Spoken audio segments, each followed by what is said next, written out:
Okay, so let's talk about this card first. And this is pretty much indicative of leaving the past behind you. Whatever it was in the past that was not working, that might have been hurtful, that might have been quite scary. I feel like whatever that situation was, you have learned a lot from it. The swords on the boat, they signify knowledge, insight, and wisdom. And they signify that, there are only six of them. So you're still learning, you're still accumulating new skills, new knowledge. And I feel that, everything that ended in the past, it signify an ending of a cycle. You're taking all the things, all the lessons that you learned from that cycle so that you can move on and use those lessons in order to help you with the new lessons in the new cycle. So this is a very progressive card. It basically indicates that you're growing, you're moving on, you're letting water under the bridge, and you're just, sailing away from it, okay? And a lot of times, this is a very spiritual card because I think of the person that I'm reading for, which is you, Sagittarius.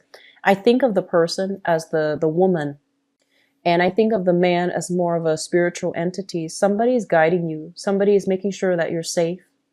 And they literally might be spiritual, like guidance, spirit guides that are giving you ways to cope. Or they can be people, physical people divinely guided into your life so that they can help you steer away from a very troublesome situation. Okay.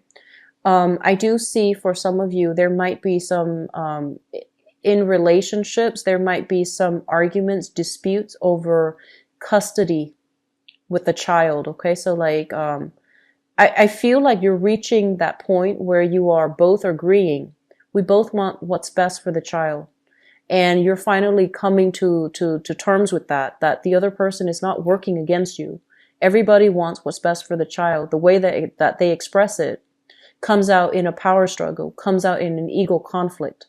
But ultimately, people are on the same team, okay?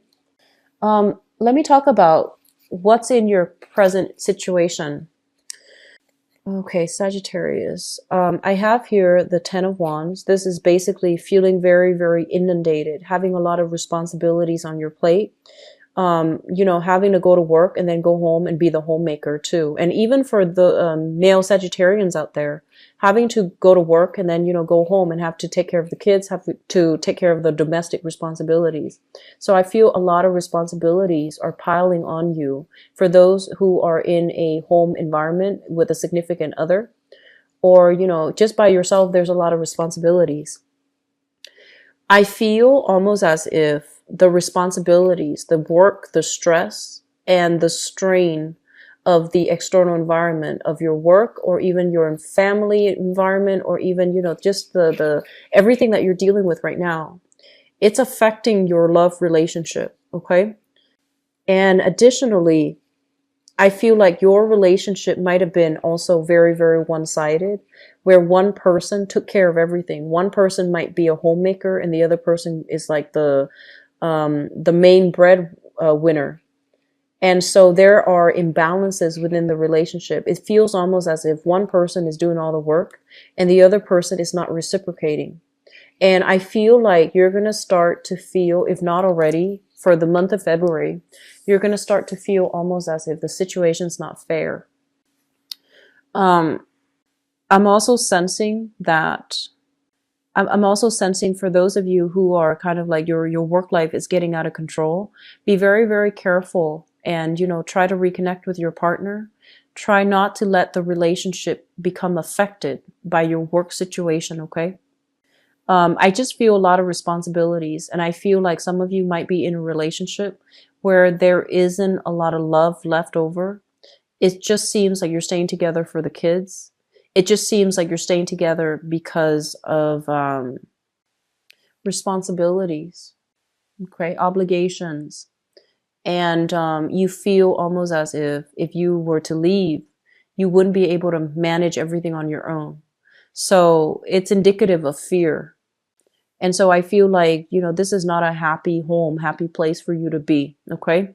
So that's what I'm sensing. And I apologize once again, Sagittarius. In the past position, we have here the Knight of Coins as well as the Two of Swords. We have an earth sign that some of you are dealing with. And this is shown up here as a Sagittarius. I'm sorry, not a Sagittarius, a Virgo, a Taurus, or a Capricorn that you Sagittarius are dealing with. And this person is somebody, I feel like they renege on their responsibilities.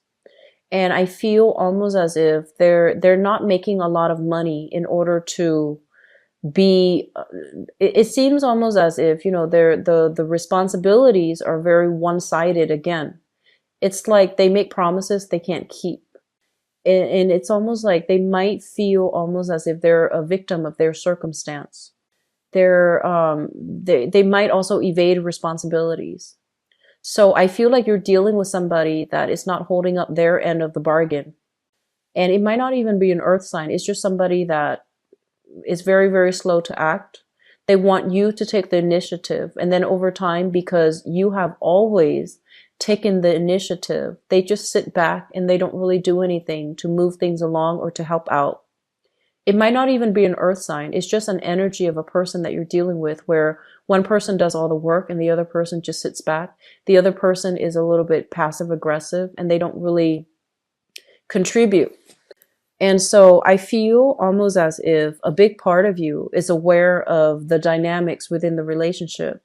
Some of you are trying to decide what to do because I feel like justice and morality and, you know, moral integrity, these are important values that you really, really hold in high regards. And when a relationship is problematic like this, some of you might go two ways. I feel like the first is that you might be in denial, okay? And I feel like you might make excuses for the other person. You might make concessions for the other person. And then the other group of you, you're kind of like, okay, I'm seeing finally what I'm trying to see or what I'm supposed to see. So her third eye is activated. And I feel like this person might have been a little bit sneaky in the way that they do things. But I feel like you're starting to see them in their, you know, you're starting to see the truth in Technicolor. And when the truth comes at you in Technicolor, it's really hard to deny the truth. So I feel like that's what's happening in this situation. Foundation is something you're bringing to the environment with. We have here the Strength card, and the Strength card basically means that you have a relationship where two people are very, very different, okay? Yes, there might have been very strong chemistry, physical attraction, but I feel like it's almost like two species, okay? Two species that do not work well together, and one species is actually afraid of the other. So in a positive manifestation of this card, it basically means there's a lot of attraction. There's a lot of chemistry. There are differences, but you both can work together as a unit because there is a lot of trust in one another. We have as well the Empress, which basically indicates like responsibilities, you know, the maternal role. So there might be some third party interference, which indicates, you know, the mother of the child, the father of the child, somebody interfering and placing a lot of responsibilities upon you that you need to pick up. And so it's really difficult for you to have a relationship with a new person when there's still lingering attachments with an ex via children or via whatever, you know, the circumstance might be. Some of you, there's still attachments like emotional attachments or even physical attachments with an ex-partner because of this very, very strong sense of chemistry. But there's innate incompatibility. There might also be disputes over child rearing techniques, child rearing practices, okay? What's coming through and the things that you are thinking about. We have here the Fool, and I feel like some of you just want to retreat. You just want to like drop all of your responsibilities. I feel like you're going to be a little bit overwhelmed this month. You just want to just take off and do what you want to do, like independent of other people. So I feel like there's a daydreamy type of energy about you where you just want to take off. You just want to like, you know, follow somebody else. I feel for some of you, you might have a fire sign that you're thinking about. So a Sagittarius, an Aries, or a Leo that you are very much fascinated by. And it almost seems to me as if you're thinking heavily about this person. You're thinking about the life that you could have had or the life that you should have with this person. And so you're planning some type of retreat. You're planning some type of escape. You're planning to follow this person. So I feel like they might be the one that is, that you have a lot of chemistry with and attraction with. But there is something here about either they might have children or they might not want to have children. And so you don't see how things are going to come to fruition long term. So you have another fire sign in your environment that you're very much fascinated by and you want to go off with this person. But I feel like this person, they're quite adventurous. They're quite, I want to say like they're quite exotic is a word that comes to mind.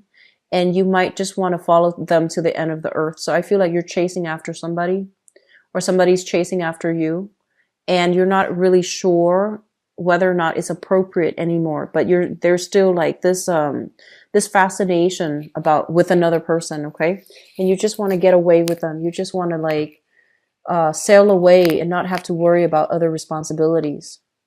What's coming through for you guys here? We do have the Four of Wands as well as the Queen of Swords. So this is a person you're going to be dealing heavily with for this month. The person shows up here as an air sign, an Aquarius, a Gemini, or a Libra. And I feel like this person might have been like a divorcee. They might have had come from a broken home. They might have broken off an engagement, or it's somebody to that effect. And I feel like if you're looking for love and you're, single, I do sense that this is a person that they understand where you're coming from. So there's a lot of compatibility. So this is an air sign, Aquarius, Gemini, and Libra. So I feel like you have a fire sign, another fire sign, and also an air sign in your midst for those of you who are single and looking. But I do sense that some of you have already, come into the picture with somebody that you are very sexually attracted to. And I also feel as if it's kind of hard for you both to see a future together because you might be very different. So on the one hand, there's physical attraction, but on the other hand, two people might not want the same things. I feel like one person doesn't want to be a mother or a father, and then the other person might have had like a divorce experience under the belt already, so they're not too anxious about, jumping into a new relationship, okay? So Sagittarius, for those who are in coupled relationships, really focus on your partner this month, okay? It's going to be vital for you. I do wish you the best. I apologize for a little bit of a grim reading, but you are very strong people. And Saturn's hitting you hard, I feel, especially maybe January. I also have my moon in Sagittarius, so I know that the process has been very hard. Just imagine Saturn transiting the moon. And so I feel almost as if this month you have grown through like you have overcome a major growth spurt and you're starting a brand new phase. And I mentioned earlier too, and that message is really powerful, where I feel like you are creating new karma, okay? What you choose to create, it is up to you. So do the right thing, make the right decisions, choose the right choice, okay? And you are a very, very ethical sign. So given a situation where you don't have any external constraints, you always aim to do the right thing, I feel, because you're very moral and you're very, your moral compass is strongly aligned with the divine. So that means every time you're confronted with a decision, and it might be a bad decision, there's always that nagging voice in your head steering you away from it. Listen to it, okay? This is a month that's going to be a little bit trying, a little bit testing. And it's really important for you to have an outlet so that you can vent, okay?